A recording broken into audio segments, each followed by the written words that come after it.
चलो वही क्वेश्चन से स्टार्ट करते हैं जो लास्ट क्लास में हमने प्रूफ किया था, याद होगा तुम्हें।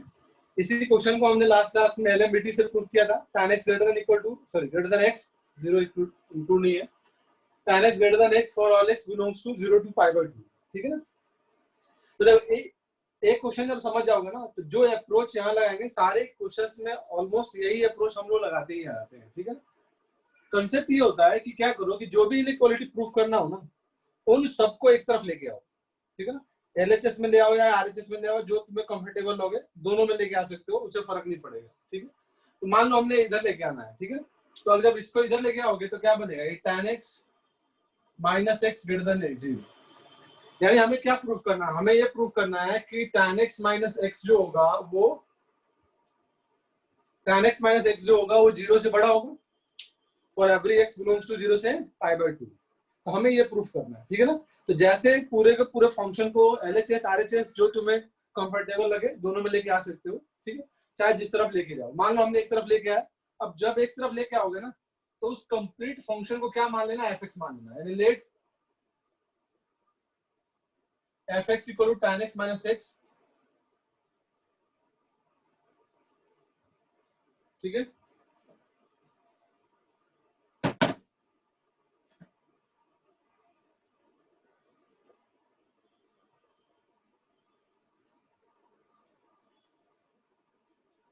ठीक है, एक नया फंक्शन हमने मान लिया tan x equal to f x equal to tan x minus x where x belongs to 0 से π/2। अब हमें क्या प्रूफ करना है कि जो एफ एक्स फंक्शन होगा वो 0 से π/2 में क्या होना चाहिए, 0 से बड़ा। ये प्रूफ करना है ना हमें, where this function is greater than equal greater than x greater than 0 for every x इस इंटरवल में, ठीक है ना। तो अब हमें ये प्रूफ करना है कि ये फंक्शन हमेशा इस इंटरवल में 0 से बड़ा होगा, ठीक है।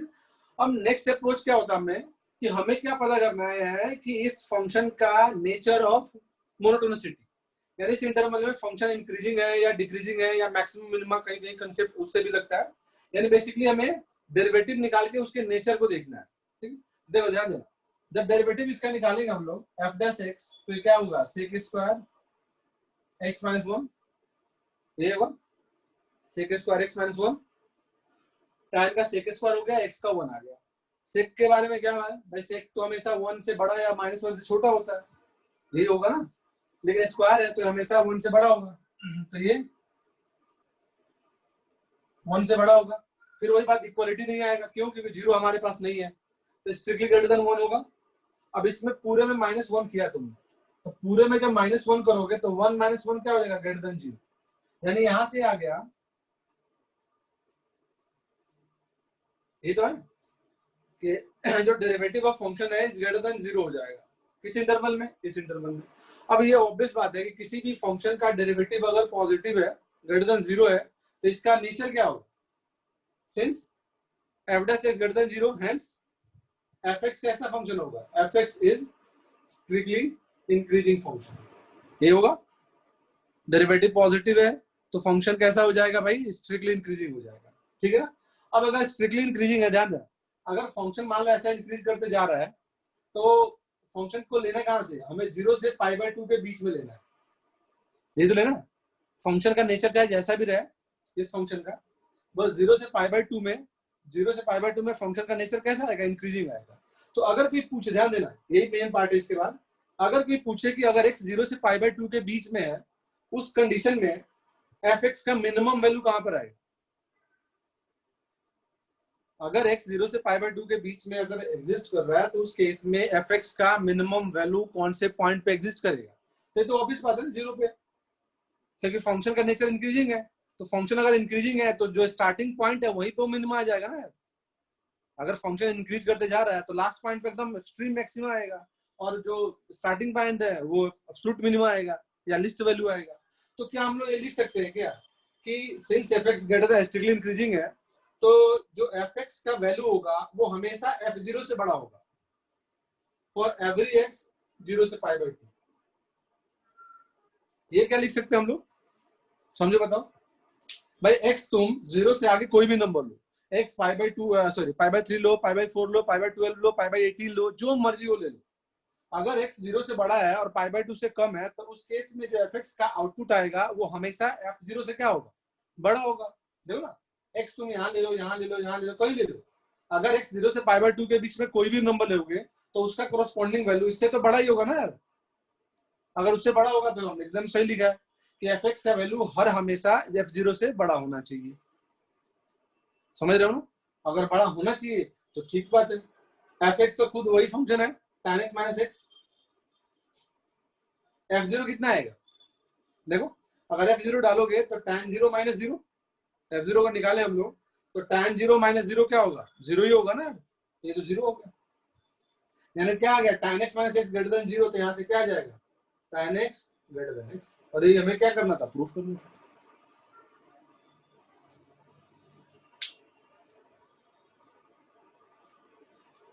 बताओ, कोई डाउट है किसी को? अब देखो यहाँ पर जो फंक्शन लेते, देखो एक बात अब ध्यान दें कि हमने क्या करा, हमने स्टार्ट कैसे किया, हमने स्टार्ट ऐसे किया कि कंप्लीट फंक्शन को हमने एक साइड लेके चले गए, ठीक है, एक साइड लेके चले गए, तो कंप्लीट फंक्शन को एक साइड लेके जाओगे तो एक साइड केवल 0 बचेगा ना। तो हमें प्रूफ तो यही करना है ना, जो फंक्शन है वो 0 से या तो बड़ा होगा या छोटा होगा, ये दो केस प्रूफ करना होता है हमें। अगर इसको इस तरफ लेके आते तो छोटा बन जाता, उस तरफ लेके जाओगे तो बड़ा हो जाएगा, 0 का इधर साइड फर्क पड़ेगा। तो हमें यही तो प्रूफ करना है कि दिस फंक्शन जो होना चाहिए 0 से बड़ा होना चाहिए। तो देखो fx तो वही फंक्शन है जो हमें प्रूफ करना है, तो यहाँ पर जो है इसके दूसरे साइड में क्या है, 0। तो बेसिकली ये ध्यान देना, ये जो नंबर हम लोग डालते हैं ना, ये वो नंबर डालते हैं जिसके करस्पॉन्डिंग fx का वैल्यू क्या आना चाहिए, 0 आना चाहिए। क्या आना चाहिए, 0 आना चाहिए। बस इस बात को ध्यान रखना कि हमें यहाँ पर वो नंबर डालना होता है जिसके लिए f का वैल्यू क्या है, 0 है। क्यों 0 है, ताकि यहाँ पर 0 जो था स्टार्टिंग में वो हम प्रूफ कर पाए। देखो अगर तुम कोई और नंबर डाल दोगे तो वो फिर 1 2 3 कुछ और नंबर आ जाएगा, तो जो प्रूफ करना है वो हमें प्रूफ ही नहीं होगा। तो बेसिकली ये होता है कि जब लास्ट स्टेप तुम करोगे ना, तो वहां पर बस वो नंबर यहाँ पर स्टार्टिंग में डालना होगा जिससे कोरस्पॉन्डिंग फंक्शन 0 प्रोड्यूस करे, ताकि जो इनइक्वालिटी हमें प्रूफ करना है वही आ जाए। समझ गए?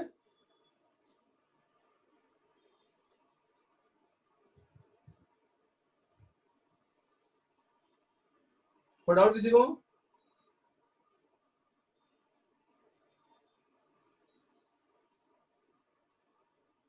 डाउट हो किसी पार्ट में?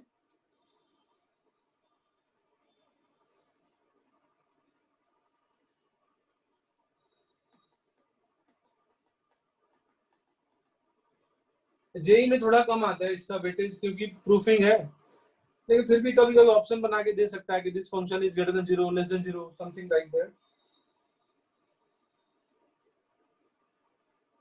ठीक है, कभी कभी ये इंक्रीजिंग डिक्रीजिंग होता है, कभी मैक्सिमम मिनिमम होता है, कभी एम ग्रेटर देन जीएम से भी प्रूफ करना होता है। तो वो डिपेंड करता है, इनइक्वालिटी का बहुत सारे तरीका होता है प्रूफ करने के। वन ऑफ द मेथड ये है कि भाई आप एओडी के थ्रू करो। अगर तुमने किया होगा तो देखा होगा, क्या नाम है, सीक्वेंस सीरीज में भी किया होगा। इनइक्वालिटी सीक्वेंस सीरीज में भी आता है ना, एम ग्रेटर देन जीएम। कुछ अपना ट्रिगो में भी आता है। तो इनइक्वालिटी को प्रूफ करने के बहुत तरीके होते हैं, अब डिपेंड करता है कि आप क्या कैसा क्वेश्चन है और कैसे अप्रोच करते हो।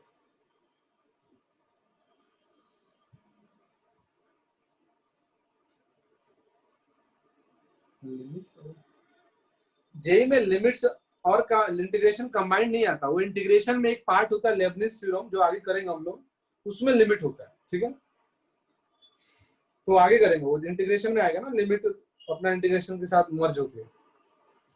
कंसेप्ट है लेबनिज थ्योरम, वो आगे करेंगे। हाँ, इसमें किसी को डाउट तो नहीं है? चलो तो फिर एक क्वेश्चन देता हूँ, करके देखो।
जेई मेन में स्कोरिंग टॉपिक कौन सा है जो तुमसे बन जाए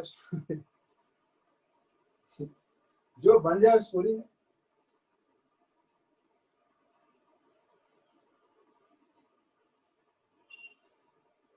जनरली कैलकुलस कोऑर्डिनेट मानते हैं, कैलकुलस है, कोऑर्डिनेट है और 3D वेक्टर है।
हो गया, सेकंड हुआ।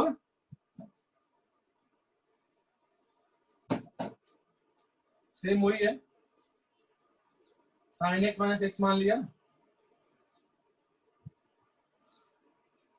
f डैश x निकालोगे तो क्या आएगा, cos x minus 1 less than equal to 1 less than equal to 0, यानी क्या आएगा f dash x less than equal to 0, तो क्या आएगा fx डिक्रीजिंग फंक्शन। तो अगर डिक्रीजिंग हो गया तो क्या लिख सकते हैं, हेंस अब फंक्शन देखो, फंक्शन डिक्रीज कर रहा है, ऐसे हो रहा है, ध्यान देना, ये 0 है। तो अगर फंक्शन डिक्रीज कर रहा है, 0 से आगे जाओगे तो फंक्शन डिक्रीज कर रहा है, तो उसमें क्या होगा, अगर फंक्शन डिक्रीज करेगा तो शुरू वाले पॉइंट पे क्या आएगा, मैक्सिमम।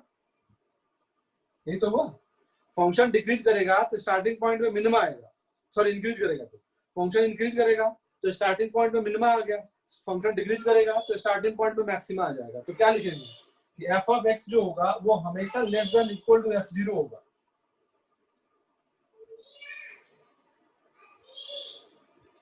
ठीक है, एफ एक्स होगा वो हमेशा एफ जीरो से क्या होगा, छोटा होगा, क्योंकि जैसे जैसे देखो एक्स जीरो से आगे जाओगे फंक्शन का वैल्यू जीरो से क्या होता है, कम होता जाएगा। एफ जीरो क्यों ले लिया, क्योंकि जीरो डालोगे तो इसका वैल्यू क्या आ जाएगा, जीरो हो जाएगा, क्योंकि सारा तुमने इस साइड लेके आओगे तो केवल जीरो ही बचेगा ना इस साइड। सही हो गया, sin x minus x less than equal to, वो एक प्रूफ करना था। ठीक है,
तो डाउट तो नहीं किसी को,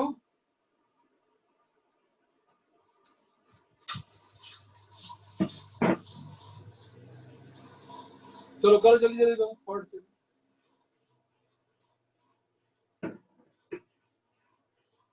कौन सा पार्ट रिपीट करना है, कहां पर बोलो तो भाई, फंक्शन एक तरफ लेके आया, पूरे को एफ एक्स मान लिया, डिफरेंशिएट किया तो फंक्शन का डेरिवेटिव क्या आएगा, नेगेटिव आ गया, तो फंक्शन स्ट्रिक्टली डिक्रीजिंग आ गया। और अगर फंक्शन डिक्रीजिंग आएगा तो क्या होगा, शुरू वाले पॉइंट पे क्या होगा, मैक्सिमम होगा। तो वही तो लिखा है कि भाई एफ एक्स का जो वैल्यू है, एफ एक्स का मतलब क्या हुआ, एक्स जीरो के आगे कोई भी नंबर लो, मतलब 1 लो, 2 लो, 3 लो, 8 लो, 100 लो, जो मर्जी ले लो। अगर x का वैल्यू 0 से बड़ा है तो वो आउटपुट जो प्रोड्यूस करेगा वो इस वाले आउटपुट से कम है ना, और ये वाला कौन सा आउटपुट है, f0 है। f0 ये हमने क्यों लिया, तो मैंने बोला है कि भाई वो नंबर लेते हैं जिससे कि फंक्शन का वैल्यू क्या है, 0 है, क्योंकि जब इसको इस तरफ लेके आओगे तो यहाँ 0 ही बचेगा।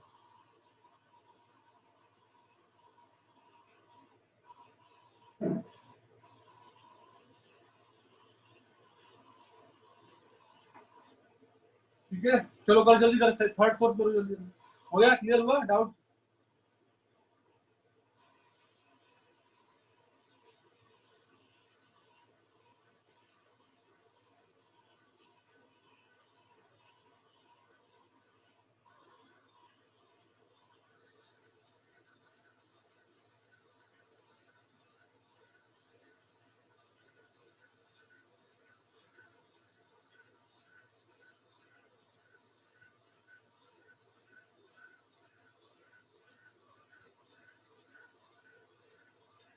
जल्दी करो थर्ड फोर्थ।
देखो एक बार देख लो इधर, ये डबल इनइक्वालिटी है, तो डबल भी करने का ही तरीका है कि एक बार इसको प्रूफ करो, एक बार इसको प्रूफ करो। इसको प्रूफ करने का मतलब समझो ये वाला पार्ट दिया नहीं है, ये वाला पार्ट अपने पास नहीं है, तो कैसे करेंगे भाई, इस पूरे को इधर लेके आएंगे, फंक्शन मानेंगे, वही तरीका। फिर ये वाला प्रूफ करने के लिए इसको कवर कर लो, ठीक है ना, मतलब इसको इधर लेके आओगे तो एक एफ एक्स मान लेना, जब ये वाली इनइक्वालिटी प्रूफ करना है तो उसको जी एक्स मान लेना, यानी समझो अपने पास ये नहीं दिया है, हमें ये प्रूफ करना है, तो क्या करेंगे, इसको इस तरफ लेके आके फिर जी एक्स मान लेंगे। तो जब ये इससे छोटा हो गया और ये इससे छोटा हो गया तो दोनों से क्या हो जाएगा, ये एक कंक्लूजन लिख सकते होंगे।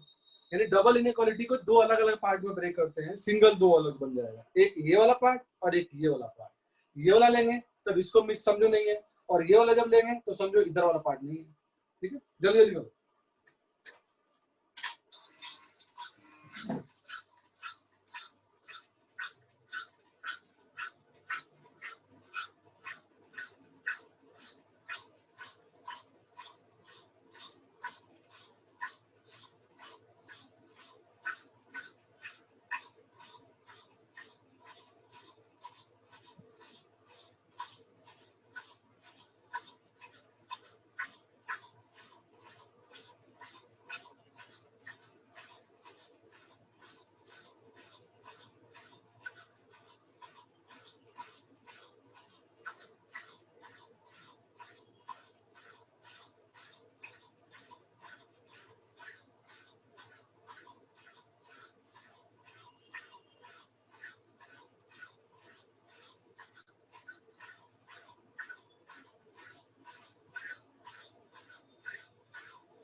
हो गए सारे? कुछ करना है इसमें बता दो, क्यों करना वही कर देता हूँ।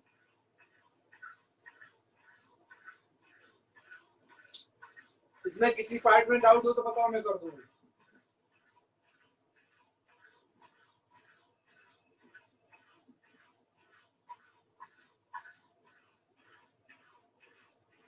फोर्थ कर दूं?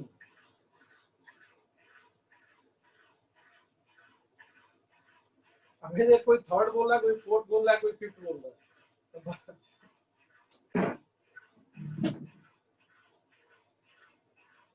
फोर्थ नहीं हुआ?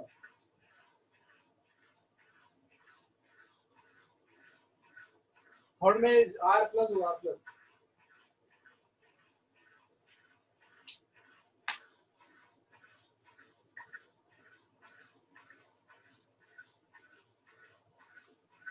तीन क्वेश्चन में एक बताओ जो एक कर पाऊँ मैं, केवल एक ही करूंगा। चलो फिफ्थ कर देता हूँ। ठीक है, फिफ्थ कर देता हूँ, थोड़ा अलग है।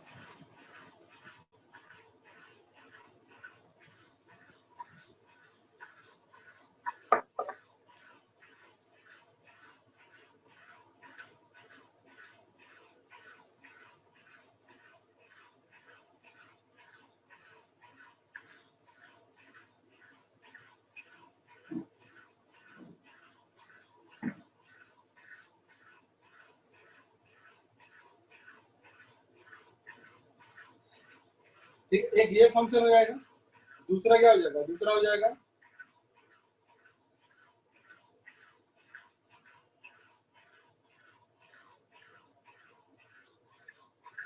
दो अलग अलग हुए ना।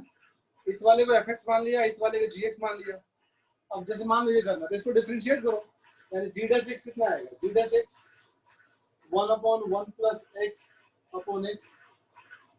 ये क्या था? ये था अपना ये ln का 1 अपॉन x हो गया, इनटू इसका करोगे तो क्या हो जाएगा? Minus 1 upon x square. ये होगा, चेन लगा दिया इसमें। इसका करोगे 1 बाई एक्स का तो माइनस 1 बाई एक्स स्क्वायर होगा। माइनस माइनस प्लस हो गया, 1 बाई एक्स स्क्वायर होगा। पूरे से 1 बाई एक्स स्क्वायर कॉमन ले लो, तो क्या बचा है? Minus x. एलसीएम लो, तो एलसीएम लोगे तो क्या बनेगा? ये 1 upon 1 plus x. I think ये बचेगा। जब एलसीएम लोगे तो आपके पास यही बनेगा 1 अपॉन 1 प्लस एक्स। सही लिखा मैंने? ठीक है ना? एलसीएम लोगे तो एक्स एक्स कैंसिल होकर केवल 1 बचेगा न्यूमरेटर में। हमें प्रूफ जो इनइक्वालिटी करना है वो कौन से रीजन के लिए करना है? Are plus. आर प्लस से क्या मतलब होता है? जीरो से इंफिनिटी। यानी हमें इस इंटरवल में इनइक्वालिटी प्रूफ करना है। ध्यान देना यहाँ से कि x क्या है? x जीरो से बड़ा है, तो x अगर जीरो से बड़ा है तो ये तो x स्क्वायर है। अगर x स्क्वायर है तो ये तो हमेशा जीरो से बड़ा ही होगा। फिर वही बात कि यहाँ पर अगर x जीरो से बड़ा है, अगर x जीरो से बड़ा है तो 1 प्लस एक्स भी जीरो से बड़ा होगा। x अगर जीरो से बड़ा है उसमें 1 ऐड करोगे तो वो भी तो जीरो से बड़ा होगा, इनफैक्ट 1 से बड़ा होगा। तो ये पूरा नंबर 1 से बड़ा हो जाएगा, तो 1 अपॉन करोगे ये भी जीरो से बड़ा होगा। यानी ये नंबर भी जीरो से बड़ा है और ये नंबर भी जीरो से बड़ा है, तो ओवरऑल जो प्रोडक्ट है वो भी क्या होगा? यानी यहाँ से जो g डैश x होगा is also greater than x, sorry greater than 0।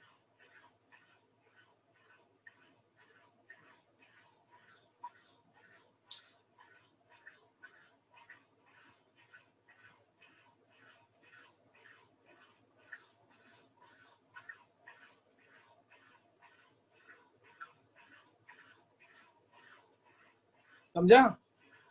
हो तो गया।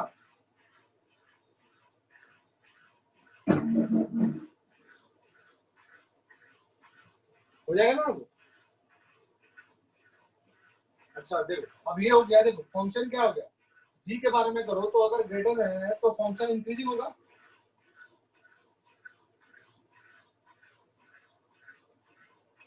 ऐसे ही आएगा ना।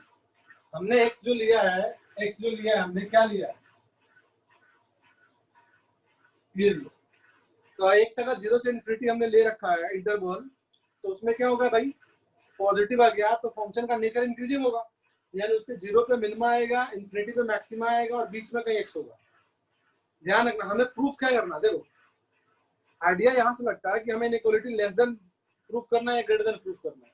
तो अगर हमने इसको इस तरफ लेके आया है तो लेस देन प्रूफ करना है, क्योंकि जब ये इधर आएगा तो लेस देन 0 हो जाएगा ना, यानी हमें ये प्रूफ करना है कि gx जो है वो लेस देन 0 है, लेस देन 0 है। तो क्या करना पड़ेगा फ्रेंड्स,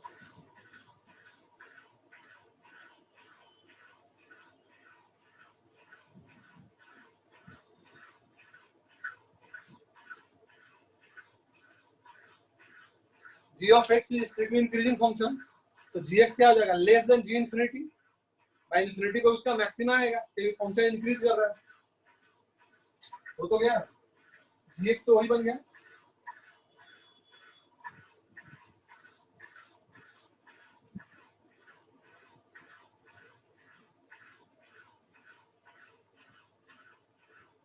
अब तो समझ ही गए होंगे मुझे लगता है।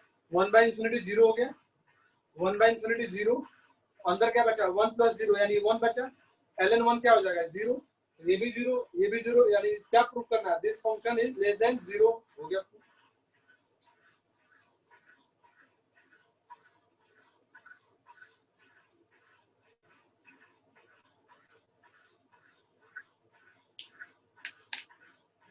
बताओ भाई समझ में आया नहीं आया, कोई पार्ट रिपीट करना है।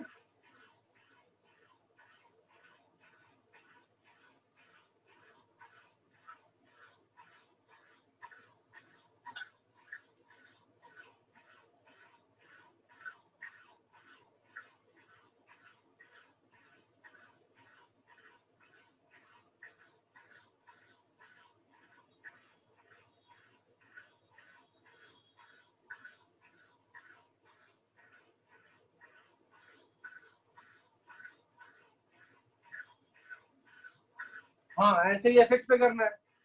अब जैसे gx का हमने कर दिया, सेम fx पे लगाना है। तो देखो ये वाला पार्ट प्रूफ हो गया, यानी हमने क्या प्रूफ किया, ये इससे छोटा है। अब जब fx में करोगे ना तो fx में क्या होगा, ये इससे छोटा होगा, तो मतलब ये इससे छोटा है और ये इससे छोटा है, तो इसका मतलब यही इनइक्वालिटी बनेगा ना। मतलब जैसा हमने gx के लिए किया वही fx के लिए करेंगे, सेम कंसेप्ट। क्लियर हुआ। मतलब डबल इनइक्वालिटी में भी बेसिकली हमें क्या करना है, we have to make two separate inequality, दो सेपरेट इनइक्वालिटी बना दो, दोनों को इंडिविजुअली प्रूफ करो, अपने आप आ जाएगा।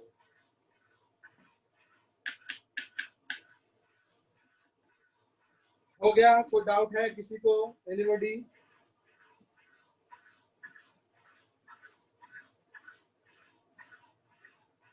बताओ जल्दी ताकि हम लोग एक आखिरी पार्ट करें यहाँ पे। रेट ऑफ चेंज का एक क्वेश्चन करा देता हूँ मैं।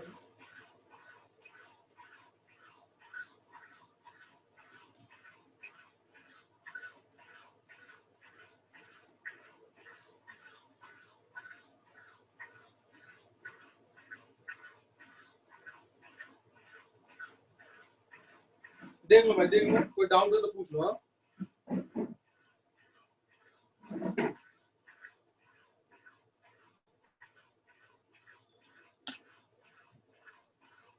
देखो टेस्ट का सिलेबस बता चुका हूँ, फंक्शन और एओडी है, ठीक है। तो आज तो इंटीग्रेशन स्टार्ट नहीं करते हैं, कोई डाउट हो तो पूछ लो, डाउट बता देता हूँ मैं।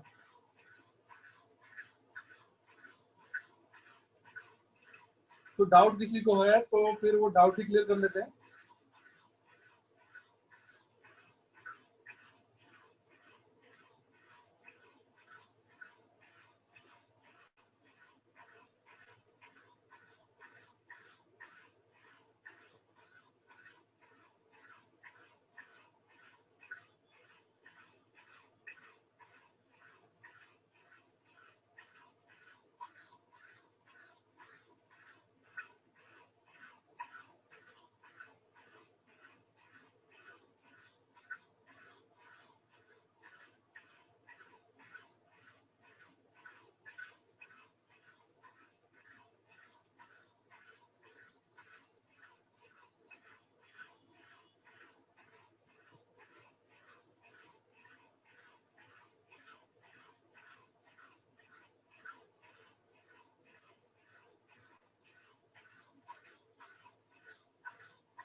नहीं, आज का टॉपिक क्या है? इनइक्वालिटी नहीं आता ना, बताया ना। इनइक्वालिटी ऑब्जेक्टिव पेपर में बहुत कम आता है। ये पहले ज्यादा इसका इंपॉर्टेंस था जब सब्जेक्टिव पेपर था।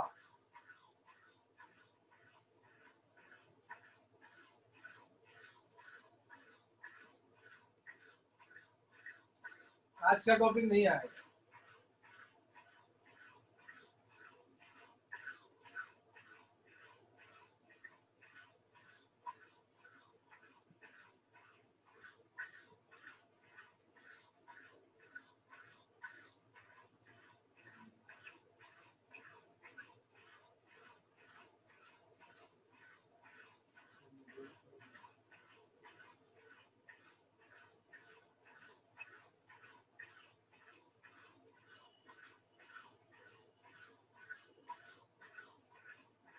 देखो, एक क्वेश्चन का लो, रेट ऑफ चेंज का करा दूं पहले।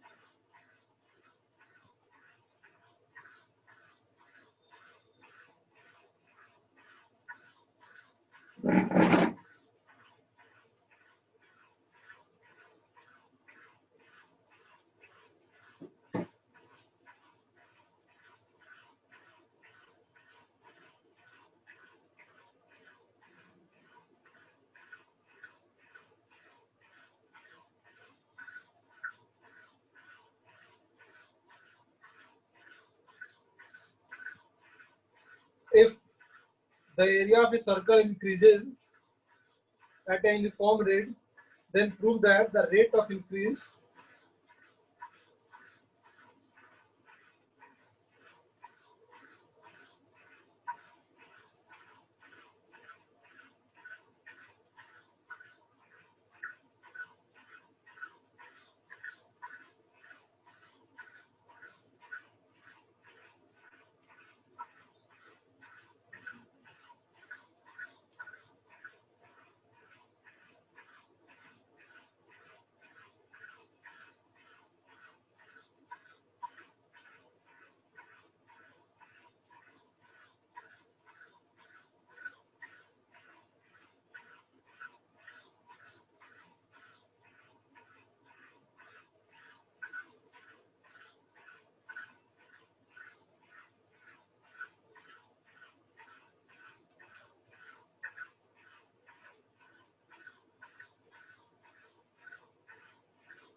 if the area of a circle increases at a uniform rate, then prove that the rate of मतलब वही इंक्रीमेंट या increase of its perimeter varies inversely at its radius.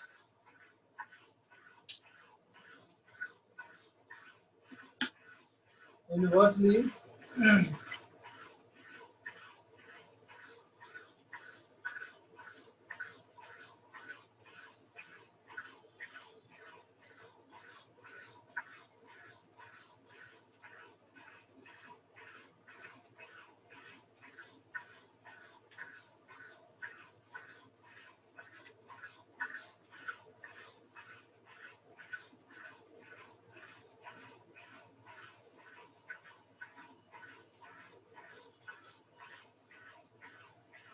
देखो, बड़ा सिंपल होता है, बस वही है कि जो हम लोग टैंजेंट नॉर्मल में dx by dy by dx के फॉर्म में करते हैं, यहाँ पर फर्क यही है कि वो लैंग्वेज में दिया होगा, हमें उसको उस रेट में कन्वर्ट करना पड़ेगा।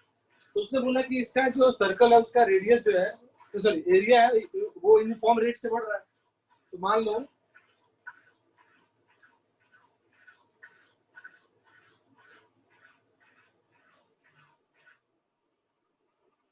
मान लिया कि सर्कल का radius area pi r square है, जहां पर आर उसका रेडियस है। तो उसने बोला ये रेट ऑफ चेंज जो है ना वो यूनिफॉर्म है, तो क्या करेंगे, डीए बाई अगर तो एक मिनट,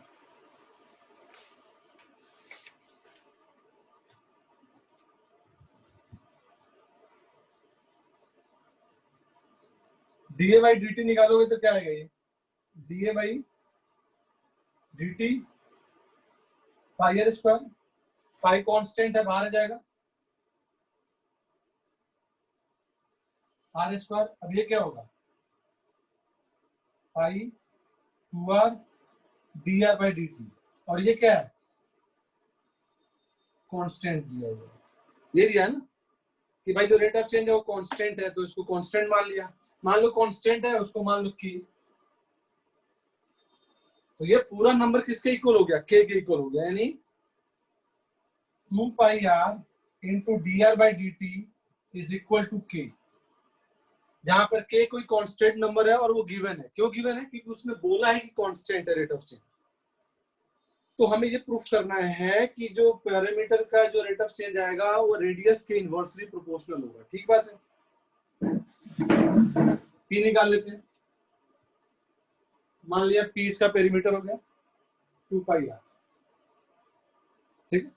अब d t by d t निकालोगे तो क्या हो जाएगा, d by d t 2 pi r, 2 pi constant है, ये हमारे पास आ गया d r by d t. अब देखो d r by d t किसके इक्वल है, यहाँ से निकाल सकते हैं इस इक्वेशन से। तो यहाँ से जो d r by d t आएगा वो क्या आएगा, k divide by 2 pi r, d r by d t की वैल्यू डाल दो, यानी क्या हो जाएगा 2 पाई के डिवाइड बाई 2 पाई, 2 पाई से 2 पाई गया, यानी कितना आ गया,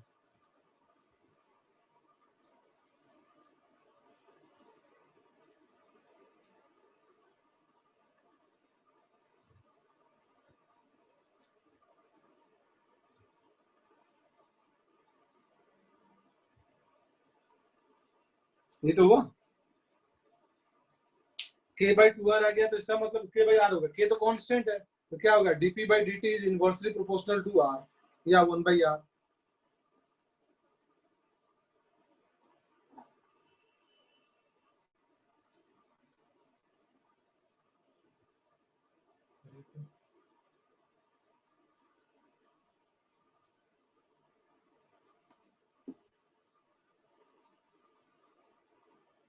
रेट ऑफ इंक्रीज है ना, ये रो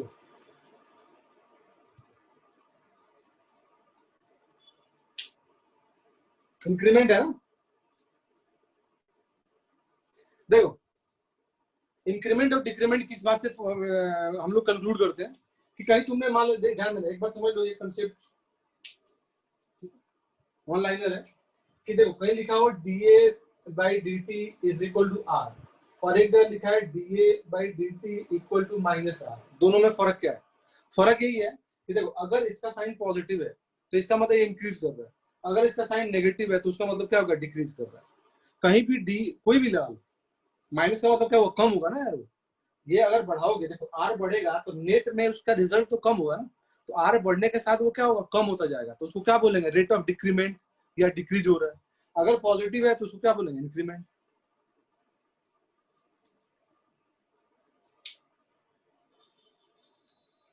ठीक है, कोई डाउट किसी को।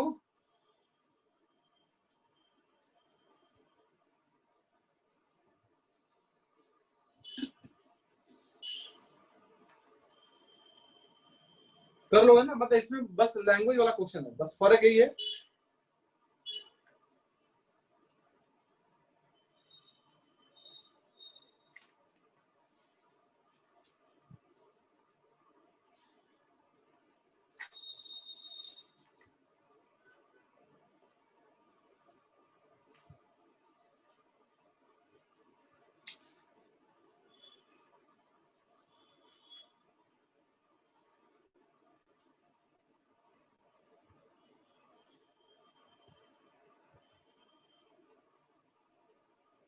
उसमें भी वही है, मैक्सिमा हो मिनिमा हो इंक्रीजिंग है डिक्रीजिंग है, सबका सेम तरीका है।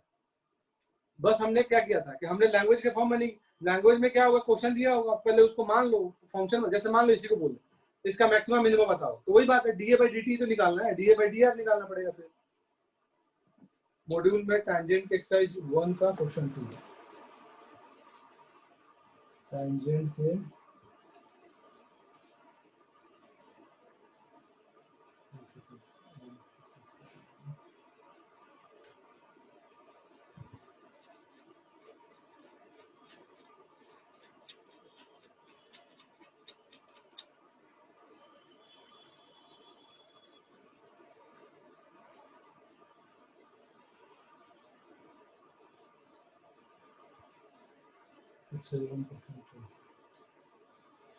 area of the triangle formed by the positive x-axis and y-axis.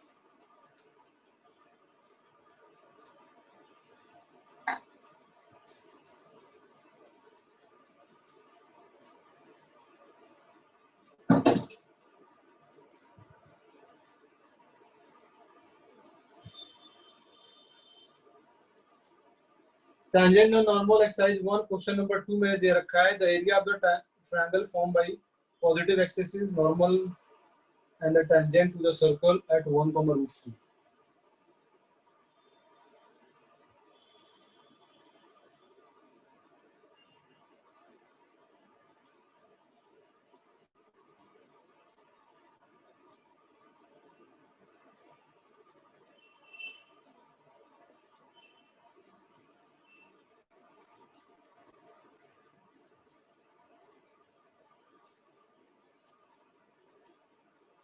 वो तो ये तो कोऑर्डिनेट ज्योमेट्री से निकाल सकते हो यार। उसने पॉइंट दे दिया तो पॉइंट से क्या करो, ये इक्वेशन क्या आएगा t = 0, इसका t = 0 निकाल लो, ये नॉर्मल का इक्वेशन आ जाएगा। अब इसको x एक्सिस से सोल्व करोगे तो ये पॉइंट आ जाएगा, y एक्सिस के साथ फिर वापस इस लाइन को x के साथ सोल्व करोगे तो ये वाला पॉइंट आ जाएगा। और उसने क्या बोला इस ट्रायंगल का एरिया निकालने के लिए, तो राइट एंगल ट्रायंगल है ना, ये 90 पे है, ये पॉइंट दिया हुआ, ये निकाल लिया तुमने, ये निकाल लिया, ये डिस्टेंस हाफ इनटू कर देंगे आराम से।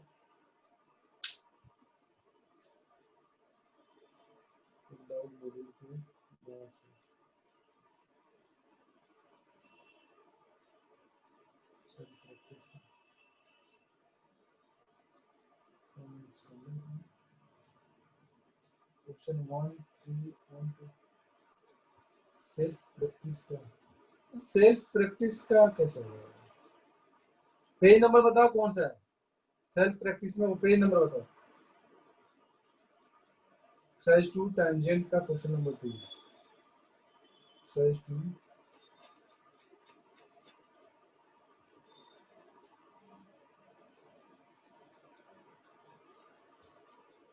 बताओ। एक्सरसाइज 2 में क्वेश्चन नंबर 2 में एकदम सिंपल क्वेश्चन है, 1,1 पॉइंट है, ये तो पूरा कोऑर्डिनेट ज्योमेट्री का क्वेश्चन है। इनफैक्ट 1,1 पॉइंट कर्व के ऊपर है,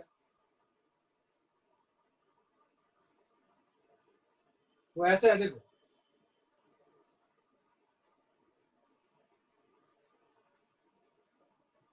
वन कॉमा वन, ये क्वेश्चन नंबर क्या, एक्सरसाइज 2 का क्वेश्चन नंबर 2, 1,1 पे टेंजेंट तुमने खींचा, वो जाके मान लो ये आर है, कर्व को अगेन पी पॉइंट पे कट कर रहा है, तो हमें पी का कोऑर्डिनेट निकालना है, तो निकल जाएगा ना।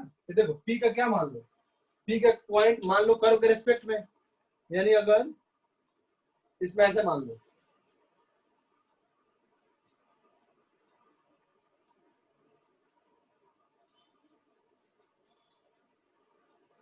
ये सारे कोऑर्डिनेट ज्योमेट्री के कॉन्सेप्ट्स होते हैं कि मैंने आर 1,1 पे पॉइंट मान लिया, पी पॉइंट को क्या मान लिया, कर्व के रिस्पेक्ट में, एक्स को x1 मानोगे तो y क्या आएगा, x1 2 - x1।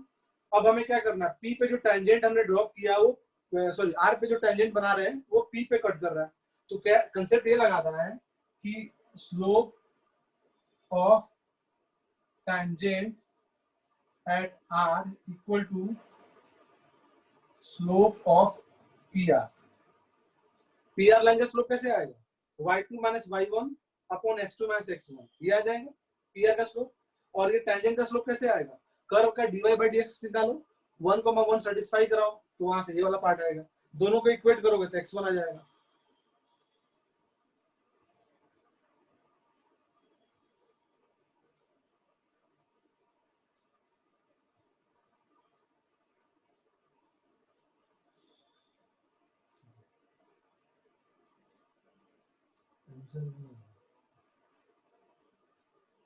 हाँ भेज देना, ठीक है ठीक है। हाँ तो यही करना है बस, इसमें कैलकुलेशन मिस्टेक किया हुआ इसलिए नहीं आ रहा हो। पी पॉइंट को लेट कर लिया कर्व के रिस्पेक्ट में, ये कोऑर्डिनेट ज्योमेट्री का कांसेप्ट्स होते हैं सारे के सारे जो अभी मैं बता रहा हूँ। तो एओडी में बहुत ज्यादा कोऑर्डिनेट ज्योमेट्री मतलब मिक्स एंड मैच होते हैं उसमें, ठीक है। dy/dx निकाल के 1,1 डालोगे तो पॉइंट आ जाएगा, ठीक है ना। मतलब सॉरी स्लोप आ जाएगा, और उसको इसने क्या करेंगे, पी की पी आर का स्लोप टेंजेंट का स्लोप इक्वल है, तो पी आर का स्लोप क्या आएगा, इसको अगर y2 बोले तो y2 माइनस y1 यानी 1, और x2 क्या है मतलब x1 माइनस 1, इक्वेट करोगे तो x1 में इक्वेशन बनेगा, सोल्व करोगे आ जाएगा। ठीक है ठीक है ठीक है ठीक है वेरी गुड। चलो कोई और कोई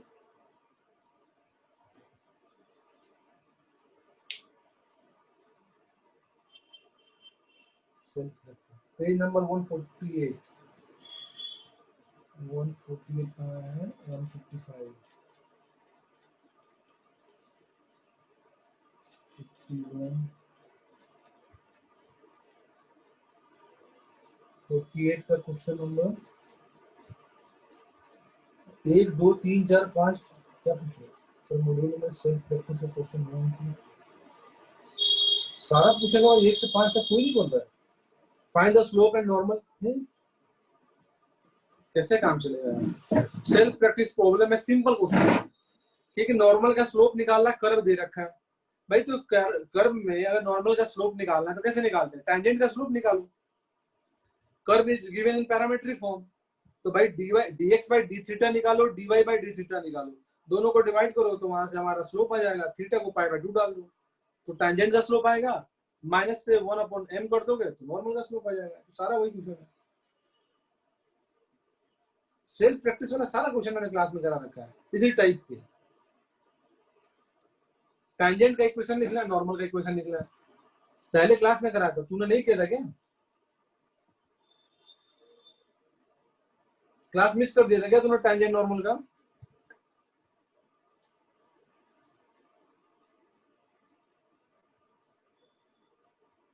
नहीं सर, तो जब मिस नहीं किया तो उसमें टेंजेंट नॉर्मल का इक्वेशन कैसे निकाला, dy by dx करके स्लोप निकालना है, पॉइंट डाल दोगे तो स्लोप आ जाएगा टेंजेंट का। एक बार उसको फिर वापस देख लेना, वीडियो होगा यूट्यूब पे।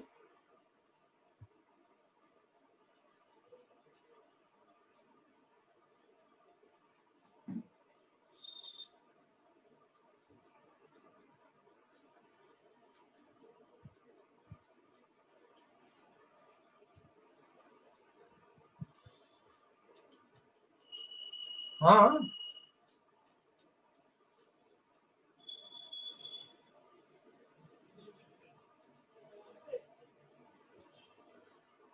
बिल्कुल सही है, बस लेंथ निकालो अपना बच जाएगा वो तो, लेंथ, हाँ बिल्कुल फॉर्मूला बेस्ड क्वेश्चन है तो।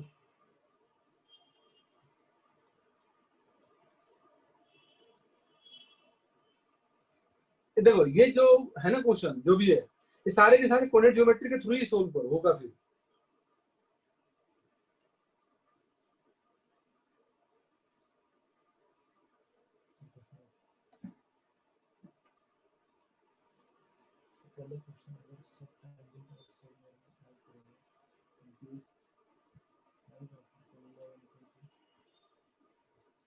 शिवेश क्या पूछ रहा है, मैं समझा नहीं क्या पूछ रहा है। पहले क्वेश्चन अगर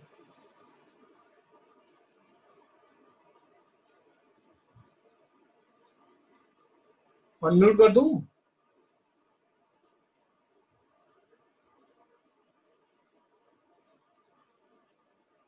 जब अनम्यूट कर दिया तो अगर बोलना तो, और तो बोल के बताओ, लिखने में बहुत कुछ लिख रहा हूँ पता नहीं चल रहा।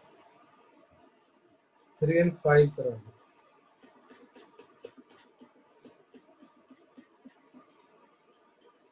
148 prove that area of the triangle formed by any tangent to the curve and coordinate axis is constant। तुम लोगों को पता है जो पूछ रहा है ना इसमें, ये थर्ड वाला, इसका मतलब तुमने कोऑर्डिनेट ज्योमेट्री पूरा का पूरा या तो पढ़ा ही नहीं है, या पूरा का पूरा तुमने साफ कर दिया है, गोल कर दिया है। ये जिस क्वेश्चन में थर्ड पूछ रहा हूँ पूरा कोऑर्डिनेट ज्योमेट्री से इसको करना है, इसमें कहीं एओडी लिंक ही नहीं है।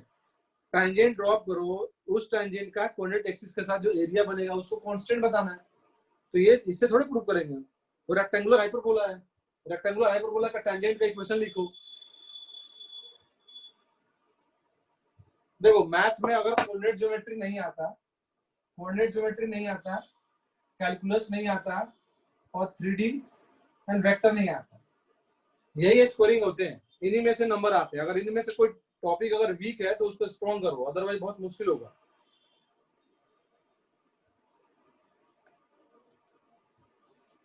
उस क्वेश्चन को जो थर्ड पूछ रहे हो उस क्वेश्चन को कोऑर्डिनेट ज्योमेट्री से करो, इक्वेशन ऑफ टैंजेंट लिखो, x 0 करो y इंटरसेप्ट आएगा, y 0 करो x इंटरसेप्ट आएगा, हाफ ट्रायंगल बनेगा right angle, half into x intercept into y intercept constant आ जाएगा,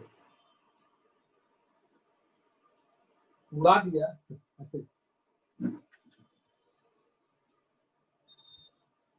देखो ये देखो क्या रीजन था वो मैं नहीं पूछ रहा हूँ, मैं बोला अगर कोई टॉपिक वीक है तो स्ट्रॉन्ग करो, अभी मैं ये बोल रहा हूँ। एक्सक्यूज से काम थोड़ी चलेगा, उसकी मतलब कोई भी अगर प्रॉब्लम है तो उसको रेक्टिफाई करना पड़ेगा, क्या हुआ नहीं हुआ उसको तो छोड़ो, अभी करो, क्योंकि ये मैथ्स के मतलब जो टॉपिक मैंने लिखा है उसमें 80% सिलेबस है, कम से कम बता रहा हूँ।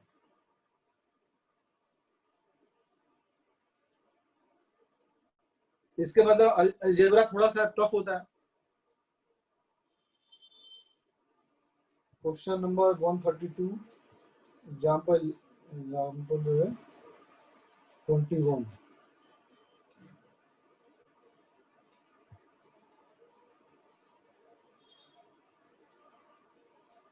एग्जाम्पल नंबर नहीं मेरे में यार, नंबर कौन मेरे पैकेज में एग्जाम्पल नंबर नहीं दिया है, नंबरिंग नहीं किया मेरे में तो।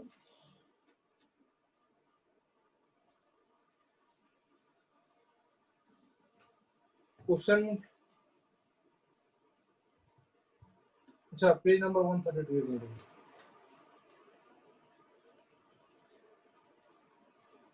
अच्छा ये किसी और टॉपिक का है ना, 132 एग्जाम्पल, अच्छा इसमें दिया है 132 में आएगा।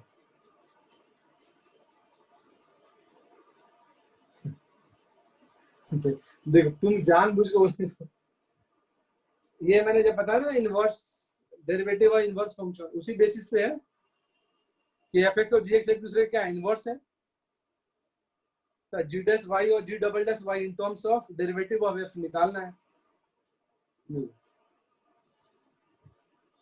क्लास में कराया नहीं था कि भाई एफ और जी एक दूसरे के इनवर्स है तो क्या करेंगे, g of f x equal to क्या होगा एक्स, डिफरेंशिएट करो तो क्या आ जाएगा 1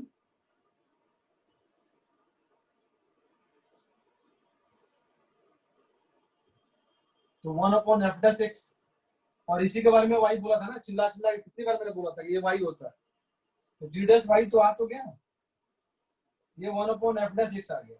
अब उसने डबल डेरिवेटिव बोला था, एक बार और डिफरेंशिएट कर दो तो g double dash y into y dash minus 1 upon f dash x का square into f double dash x, और ये क्या है वाई डैश का मतलब क्या हुआ, समझ रहे हो, बस सिंपलीफाई करो तो क्या।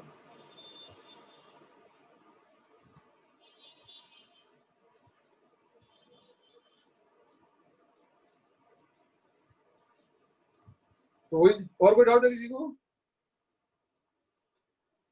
चलो फिर तो कर लेना अपना, ठीक है ना, कोई डाउट हो फिर पेपर में वही आएगा, बता चुका हूँ एओडी, आज का टॉपिक नहीं आएगा पेपर में, ठीक है, प्रीवियस वाले आएंगे फंक्शन का और अपना,